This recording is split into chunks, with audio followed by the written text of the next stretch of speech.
are back with Unfinished Business Television.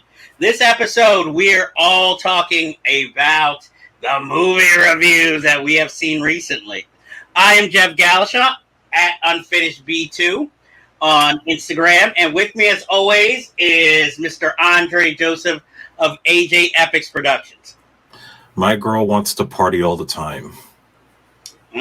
She needs to. I've seen her. She needs to get out. She's kind of pale. You might notice my look, and so I have to do my plug up front. My makeover hair coloring was done by Yumi Muse, friend of the show, at Yumi Muse on Instagram, and also monster.muse on Instagram. So shout out to her. So, as I was saying, this week we are going to do movie reviews, and, a lot of them, quite a few are documentaries this week. So, I figure let's start with those and then get to more of the narrative. So, first we deal with a miniseries, actually, called Muscles and Mayhem, an unauthorized story of American gladiators, co-directed by Jared Hess, who actually was the director of Napoleon Dynamite.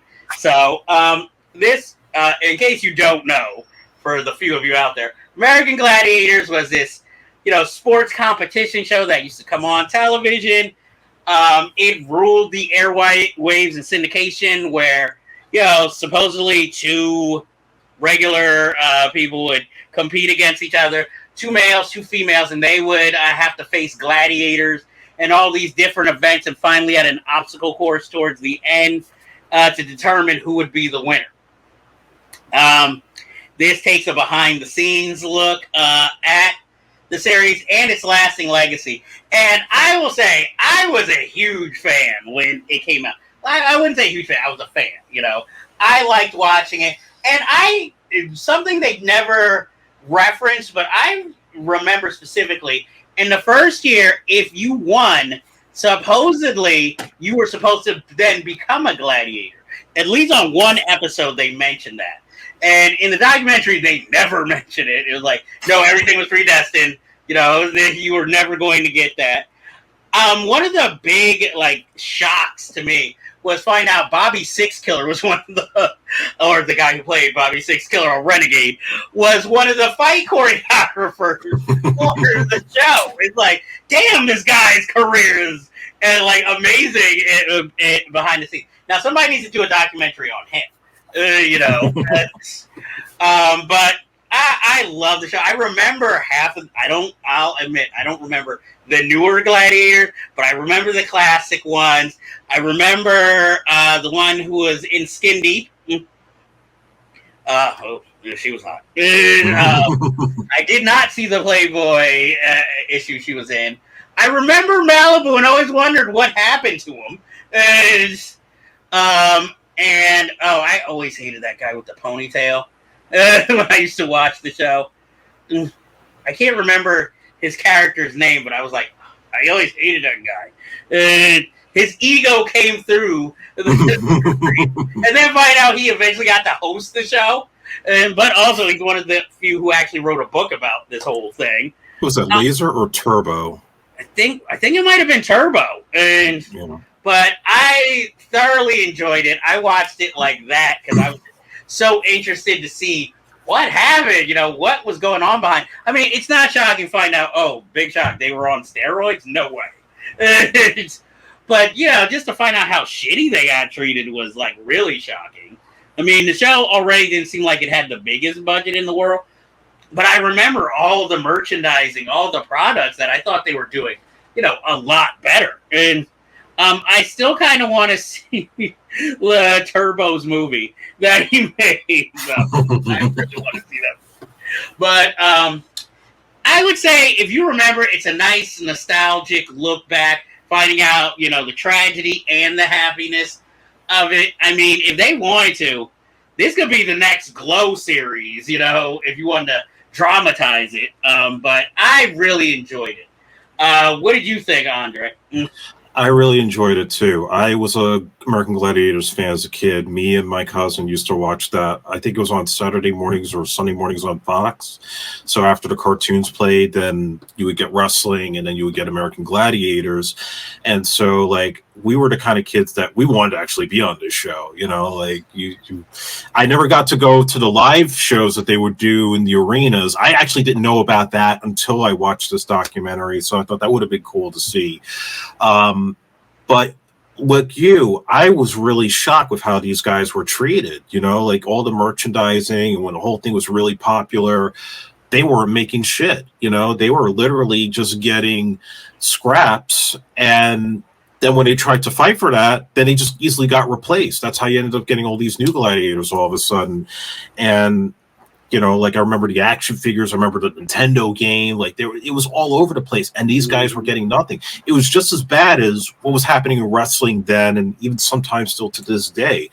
You know, you have the steroid scandal, and then also the fact that these guys were also, and this was the biggest shocker, they had no medical personnel on that show. So if you got a concussion or got seriously hurt, there was barely anybody there to help you. You might just get like a little like nobody doctor just to like, you know, give you a Band-Aid for your boo-boo, and then you go home and they expect you to show up to work the next day. It was really horrible how these guys were treated.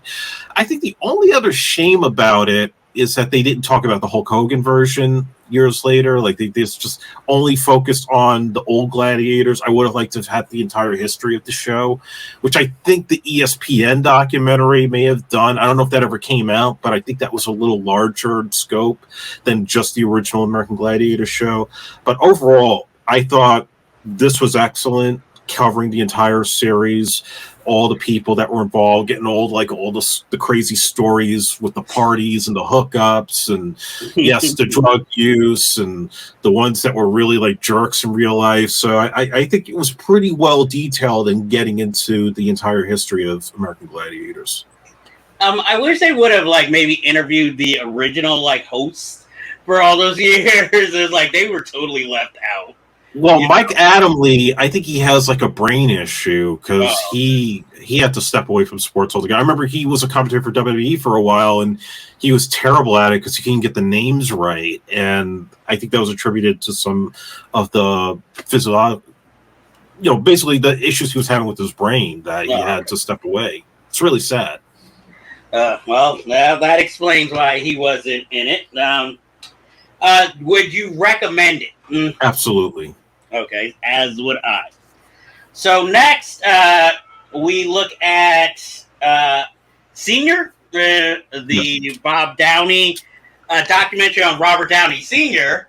It's directed by Chris Smith, but it mainly shows, I guess, Robert Downey Sr. during his last days, and you know, Robert Downey Jr. and family trying to get close to him, asking him about his life, his memories of making all these like counterculture movies, a few of which I have seen. I can't say I've seen them all, but a lot of you also might remember Robert Downey Sr.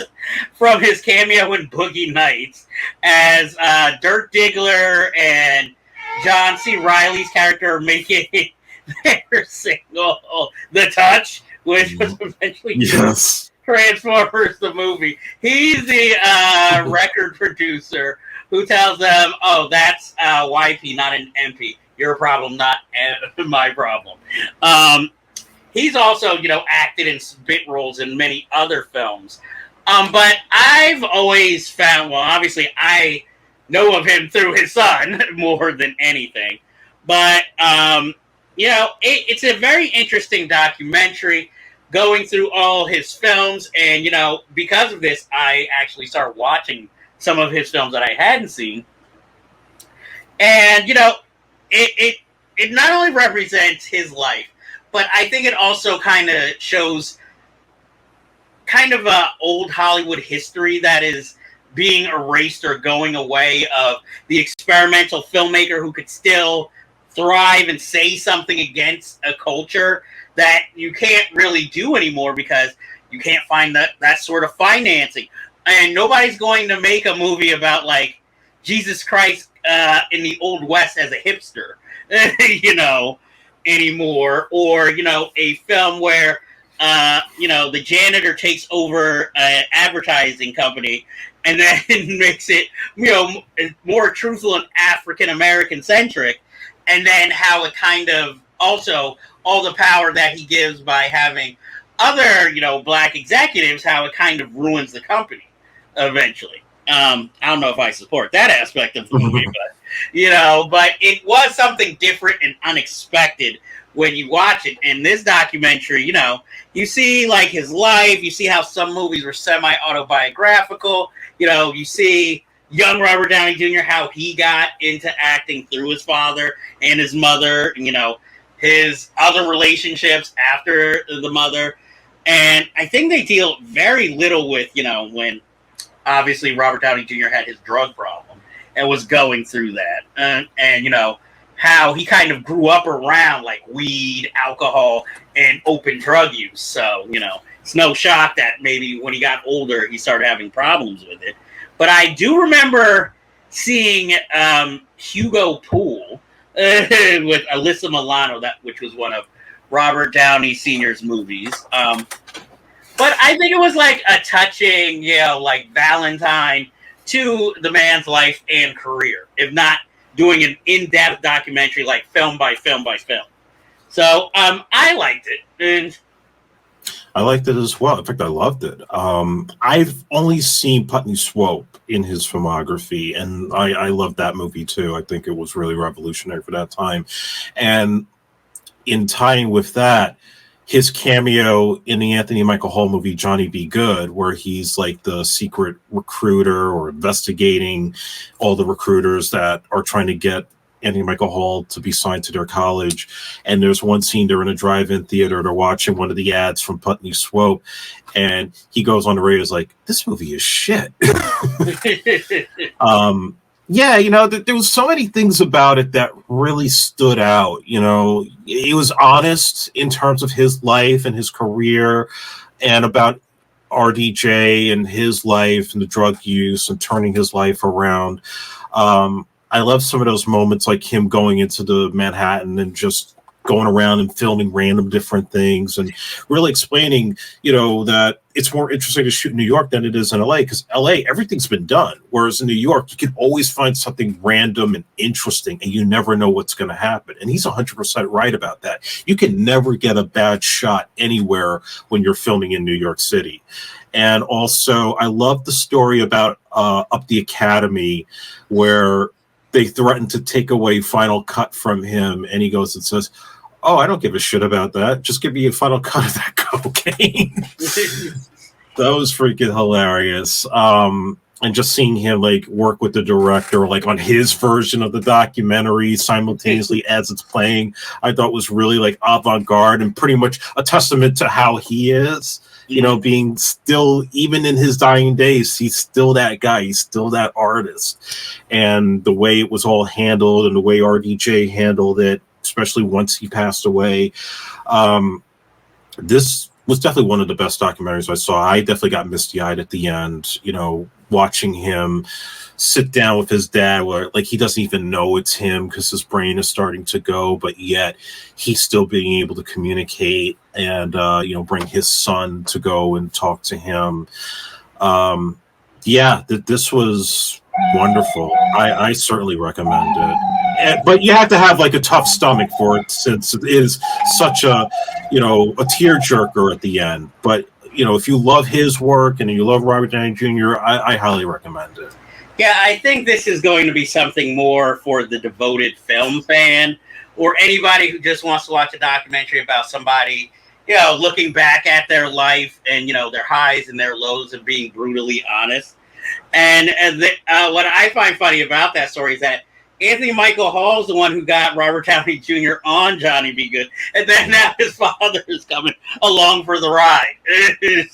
I also think my only criticism, I wish there were more interviews with other people he worked with. I know they had Alan Arkin and a few other people, but they mentioned Paul Thomas Anderson and his influence. Like, they should have gotten PTA to maybe say some stuff. If they had a few other people, and there were Ralph Macchio, there are people who could have devoted at least 5 minutes of their time to say something about the man. Yeah, and I have seen Up the Academy, which is a very hard film to find for some odd reason now, all of a sudden. I will say it is not exactly what you would expect from Robert Downey Sr., but it's an interesting teen film with a scary Alfred E. Newman's head at the end on a human body. It's like, oh, this is like disorienting for all the wrong reasons. But, I highly recommend that documentary also. SR Senior is on Netflix now. And next we have another Chris Smith documentary. Wham! Not the story of, just Wham.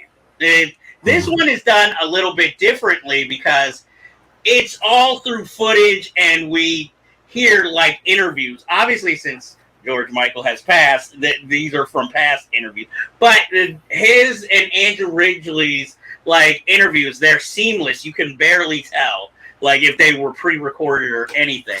And it's actually a fascinating, story. I mean, obviously, ultimately, eventually it comes more about George Michael because he's the one who continued after Wham.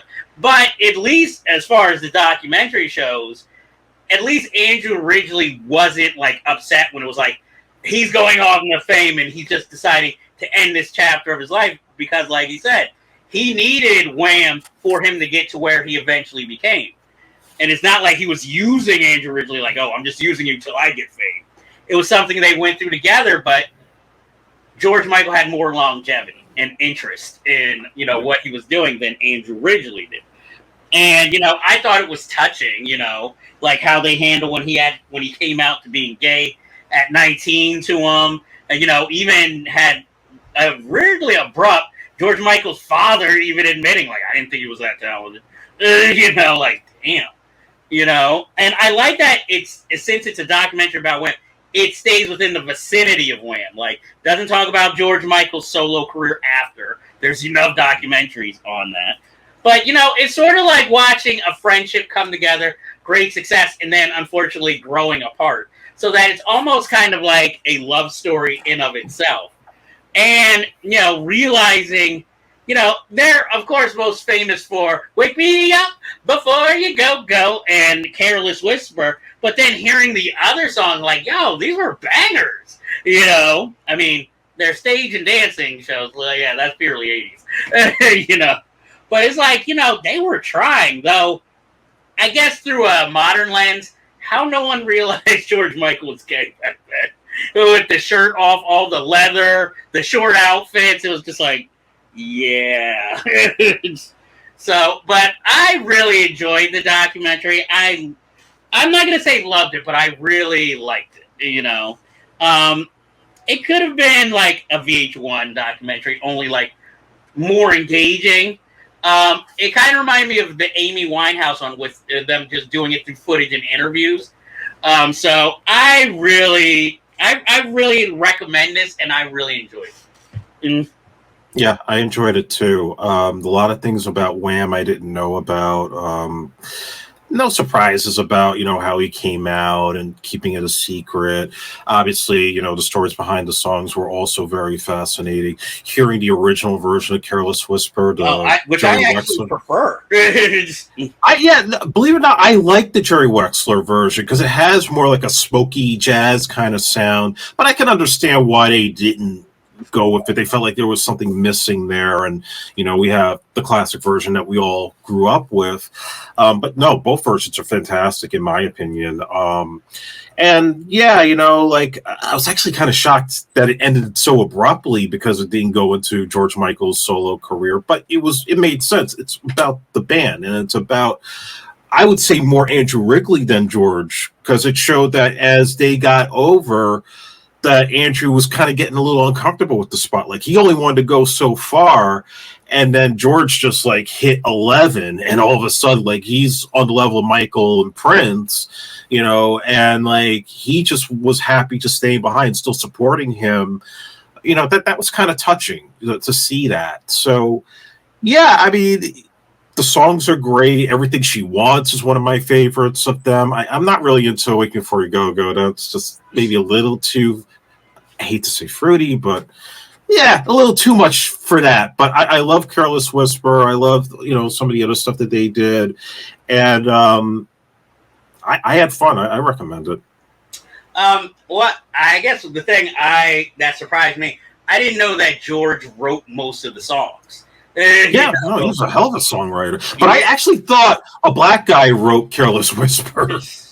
I was just shocked that he wrote it, that he got honored by, of all people, Elton John, for the songwriting award. But I also like that, for the most part, for half the song, he still kept Andrew Ridgeley on as co-songwriter, even though originally, I didn't do shit. I wasn't as good.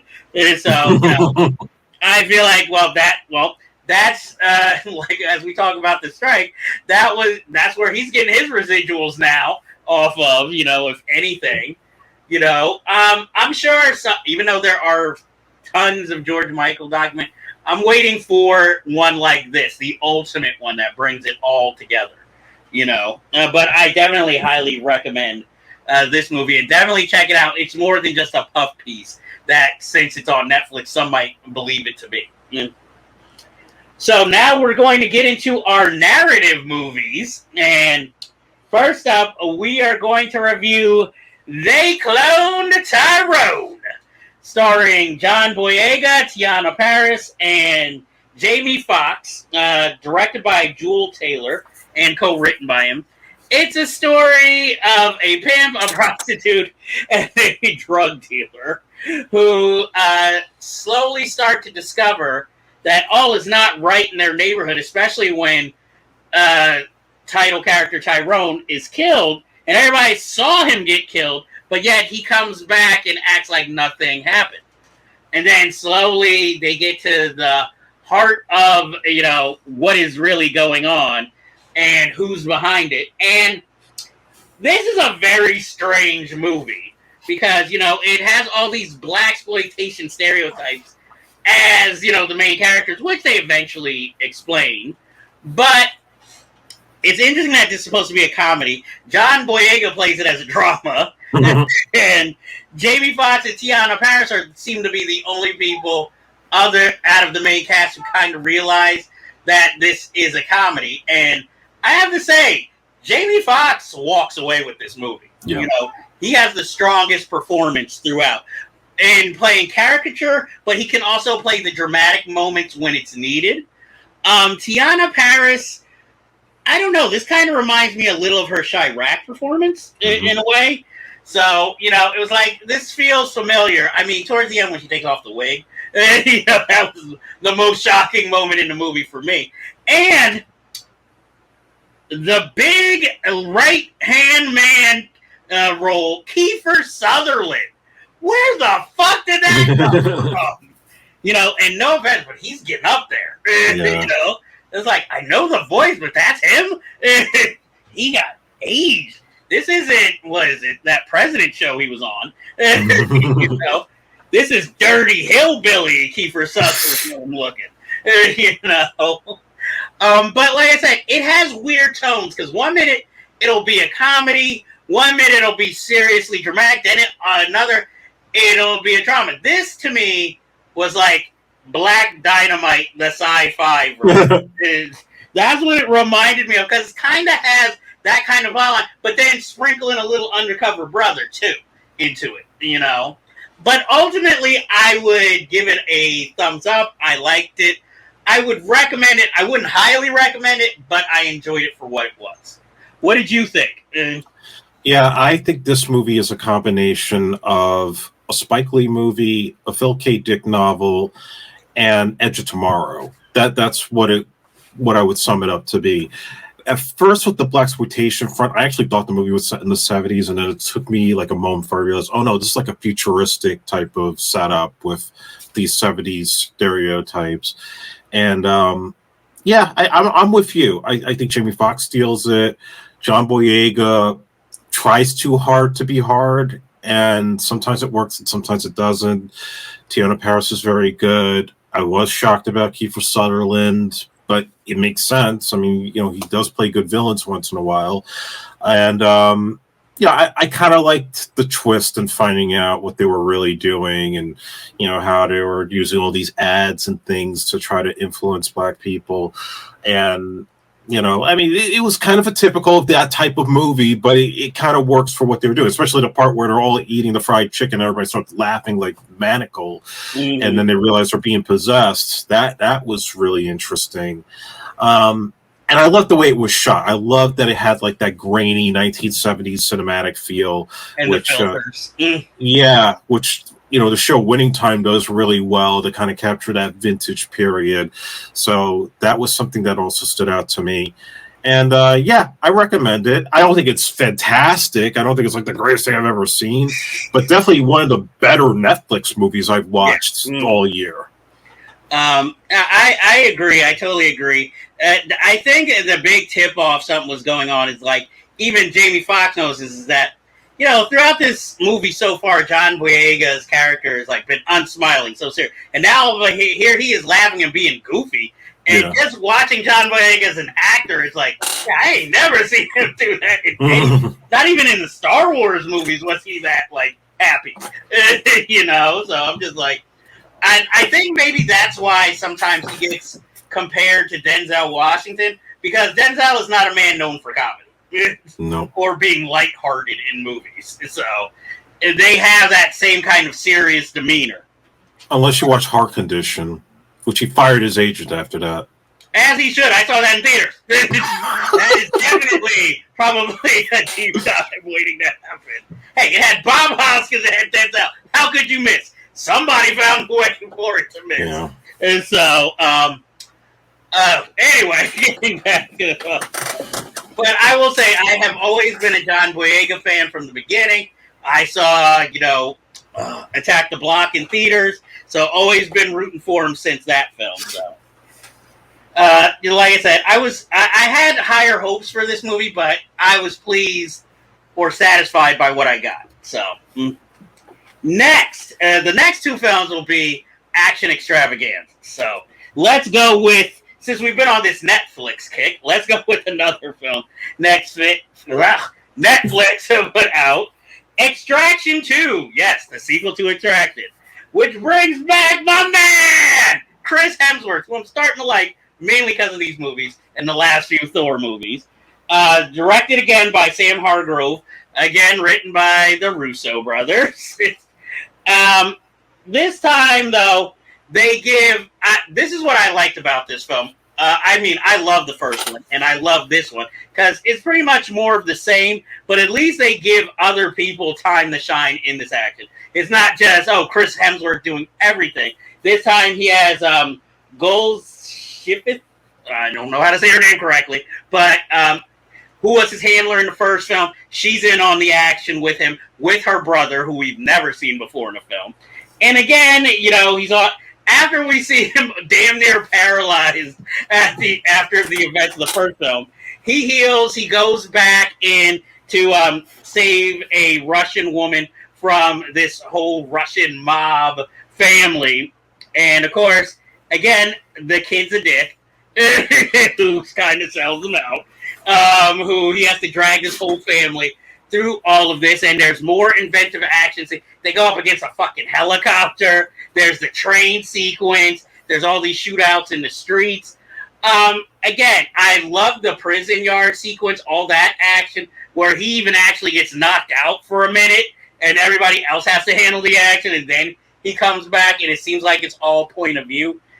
I love these series. I don't know how long this character can keep living, because it's sort of like in Man of Steel, where Lois Lane keeps getting hit on the head by these heavy metal objects, and yet never has a concussion. So, but I will say I like this movie. It's a fine follow up to the original, and don't think too much. Just go for it for the action, and I think it's a very solid film. And I'm gonna give you a little shocker. I didn't like it. Really? I felt it took too long to set up the fact that he had, he had to get healed up, that he was paralyzed from the first movie. Well, they wouldn't make him human. Come on. Yeah, no, but it just took way too long to have to explain all that. And there were good action scenes. That whole thing with the prison escape and the train scene, I thought were really well crafted, well done, pretty much up to standard with the first movie. But I think the story was weaker. I just, for some reason, it wasn't hooking me. And I don't know if it was the change in setting or maybe because they tried to focus a little too much on like the stuff with his past and his family and all that. But I don't know. I found myself falling asleep halfway through it. That's how much I couldn't get into this. I had the totally opposite effect. I mean, it's more of the same, but at least it still kept me interested, I mean, let's face it, we kind of all know how it's going to end. But it's like, I was still interested in how it got there. It's like, this is what the Gray Man should have felt like, So maybe the Russo brothers should just write, not direct those scripts sometimes, like they did here. But I still am giving this movie a recommendation. I take it you are not recommending it. I have to sadly give it a thumbs down. Yeah, well, I wins my recommendation. You go, Hemsworth. And for our final movie that we will be reviewing this week, we are doing the infamous Mission Impossible: Dead Reckoning Part 1, or as Paul Schrader would call it, a good AI script. I'll let you take the first half of the review.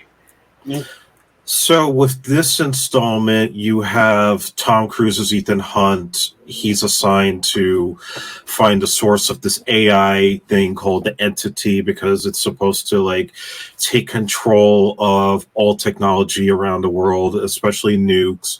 And the IMF is worried this thing could take a nuke and probably blow shit up. So they got to figure out how to stop this thing. And in the process, he encounters this old enemy from his past, played by the great Issei Morales. Don't agree with his politics, but I think he's a fantastic actor. And, he's supposedly killed a woman in Ethan's past as the reason he joined the IMF. And he needs the Entity for his own evil purposes. And then he gets intertwined with Haley Atwell, who's this thief that gets hired to take the key. And the key is supposed to be the source of getting to the Entity, which is in a submarine that's buried in some undisclosed part of the sea, somewhere in Alaska or Antarctica. It's Mission Impossible, guys. The plots are what they are. It's all about the action and the set pieces. Here's my thing. So, I enjoyed the movie. I thought the action was fantastic. The train sequence at the end, I think, was the real selling point for me. And even though it ripped off Uncharted, I thought it was an excellent sequence. There's no denying when it comes to Tom Cruise and doing action that he does that shit for real. Even with the little bit of CG enhancements, he still manages to do something that is maybe sometimes more entertaining than a Marvel movie. I got to give him those props. And I think it's one of the reasons why he still endures and why the Mission Impossible franchise still endures.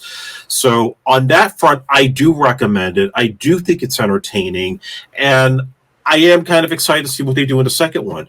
But I can also see why this movie is not doing as well as people probably thought it would do. Everybody thought this was going to be another Top Gun. It was going to make $1 billion, and it's not happening. It's the same formula as the other movies. It's still Tom Cruise's Ethan Hunt has to save the world. He gets framed. You have the IMF after him because he fucked around with Keatridge. They brought back Henry Sereni from the first film, which is probably the one bright spot, was having some of those old characters come back. So you're sort of going full circle. And, he's with his team. Nobody gets... Well, there is one death. We won't get into spoilers unless you want to, but there is one death that's pretty significant. It's actually not surprising when it happens. And, there's all sorts of twists and turns, and the bad guy is smarter, and, he has to outsmart him. There is a bomb involved. it's the same, like, cookie cutter method, and they just build a plot around it, which is maybe the one downside of this franchise as we speak, and where I feel like it's time to reboot and get a new lead, which I think this movie does set up. If the next Dead Reckoning goes the way I think it's going to go, it already has its next lead character taking over from Tom Cruise if he chooses not to go forward, because he is starting to look his age a bit, and that's where I do think you need to change it up a bit. And God, I respect Chris McQuarrie as a director, because at least he is trying to make each movie look and feel different. But I'd like it to go back to get an auteur director for each movie. Let's change it up a bit. You had De Palma, then you had John Woo, then you had JJ, then you had Brad Bird. Can we just go back to like having a new director come in and freshen it up? Because you got the same guy for the last 3 movies. It gets kind of boring and not as fun or as exciting to go and see this one. So those are the downsides for me. But I still recommend it because I think overall, just the experience of seeing that in the theater was well worth it. Well, see, this to me is like the American James Bond, sort of series. So, especially bring back Henry Kazerny, it could be like the new M, but I enjoyed the film, even though I had the worst experience watching it with, a loud, enthusiastic audience member who acted like they had never seen a film before, where they're like clapping for all the action sequences or anytime Tom Cruise was successful and got away. But also what kept me interested this time is that now some of the side characters from the previous film come back. So now we're getting your own like cast of characters who he crosses paths with, unfortunately one side character, the villain's right-hand man or right-hand woman, played by Pom Kleinoff. Yeah, I can't pronounce her name, unfortunately, for Guardians. Yeah. Yeah, like, I really liked her character. And it was sad. And, spoiler, sad, when her character goes. And, especially after doing a heroic act. We don't know. There's some threads they left behind. Okay, well, it will be the surprise of the next movie if she pops up. And then Azai Morales. What can I say about this? Azai Morales, yeah. I'm just glad he's getting his work. As long as in the sequel, he doesn't have that La Bamba look with the pompadour and the mustache, trying to look older. Though I would like to hear him say motherfucker like he did in The Principal. At least once. It's so funny to have him as the villain. Not because I'm almost proud to see him do it, but it's funny how the movie, the Bad Boys movie with Sean Penn, where he played the villain, Tom Cruise was also up for Sean Penn's part and almost got it. The only reason he wasn't cast was because Sean Penn looked more like a street thug than Tom Cruise did. True. And so it's funny how they come full circle and they have this knife fight on the train, which is almost like the knife fight he had with Sean Penn and Bad Boys. It's like, oh my God, it's all coming together now. I'm just like watching this movie. I liked it because it felt like somebody from Tom Cruise's class of acting has finally is in the same movie with him. It's not somebody younger. It's not some older actor like Anthony Hopkins. It's somebody who, like you said, he could have co-starred in a movie with when they were both up and comers. So I like that aspect of it. I mean, Simon Pegg and Ving Rhames are used as much as they usually are, though Ving Rhames comes off very Doctor Strange in those Avengers movies when he disappears in the final act, where he's like, "Oh, I have to go off and do something," So it's like that. I mean, Haley Atwell, I've always liked, even when she was what was it, Sharon Agent Carter. So I know she can. She had what was necessary. And she's gorgeous. Oh yes, and then. Especially her and Tom Cruise in the driving car chase scenes in Italy, that works very well with, the handcuffs and keep having to switch places. Look, like you said, the action scenes in this movie are top notch. I can see, the characterization. I mean, we've seen him through how many films, so how much deeper can we get into Ethan Hunt? Because again, you're not sure if this is standalone or are we bringing up little things? Because again, no mention of his wife in this film. And now all of a sudden we find out, not that he got into this voluntarily. It was kind of you were forced to be into this agency, which might explain why he always goes up against the agency half the time. But we don't see, we don't reference the wife. I can see why they wanted maybe Emilio Estevez, if they hadn't killed him, to come back in this one. Well, you want to hear something funny about that? Apparently, the flashback scenes of this mysterious woman getting killed, they actually wanted Julia Roberts to play the part, and they were going to de-age her and Tom Cruise because they wanted it to look like a Tony Scott movie from 1989. They didn't do it because Tom Cruise refused to be de-aged, and it was going to be too expensive to have him and Julia Roberts in the same frame together. I can imagine, because she would have wanted some primo dinero for this. She would have wanted to get paid. Well, I think it would be interesting for him to play his congressman character again in one of the, because he doesn't need that much makeup anymore to play this old Republican general again. Well, not even that, but speaking of like the flashback, let's bring back Emilio for like a scene where like we see him and Tom Cruise training together. If he's talking about like those days, like, oh, I didn't know it was going to last this long. Emilio's available. He's waiting for Young Guns 3 to come out. So why not just get him for a day and de-age his ass to look like he did in Free Jack? People would love that shit. Hey, why not get Kristen Scott Thomas while we're at it? Yeah, the girl looked like she did in Under the Cherry Moon. We could get, I don't know, can we get Emmanuelle Bert to reprise her role? Yeah, what's she doing these days? She's in France somewhere. She's French. Where do you expect her? Just don't bring back John Boyd because he's an asshole. Why? Him and Isai Morales get along famously. Also, we see how Mr. Bell turned to a bad guy. He became a right-wing jerk.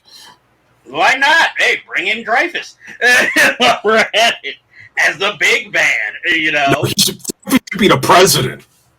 Why? Hey, why not? Well, we're at it. And then if Christopher, well, I'm sure he's going to direct it. I was going to say, then you can finally bring in Oliver Stone to do his Mission Impossible movie that he always wanted to do.